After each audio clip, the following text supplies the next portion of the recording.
আমি টুনটু কাউয়া। আমি দেশ ছাড়ার লোক না। আমরা দেশ থেকে পালাই না। আমাদের হুঙ্কারে তারা দেশ থেকে পালিয়ে যায়। এই ভয়েসটা অনেকেরই পরিচিত, বা আমি হুবহুব ওইভাবে ভয়েসটা দিতে পারিনি।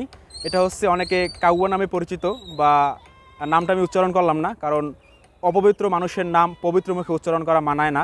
যাই হোক, তারা বলছিল আমরা দেশ থেকে পালাই না, কিন্তু আজকে তারা দেশ থেকে পালানোর জন্য কেউ বোরকা পরছে, কেউ হিজাব বাঁধতেছে, কেউ আবার মাস্ক পরতেছে, কেউ আবার পরচুল লাগিয়েও দেশ পালানোর জন্য চেষ্টা করতেছে, কিন্তু কোনো সুযোগ নাই, এক বিন্দু সুযোগ নাই দেশ থেকে পালানোর জন্য।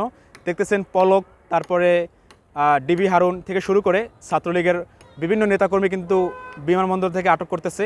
ইনশাআল্লাহ বাকি যারা বাইরে চলে গেছে তাদেরকেও দেশে আইনের আওতায় আনা হবে, দরকার হয় ফাঁসিতে ঝোলানো হবে, কারণ তারা সবাই খুনি।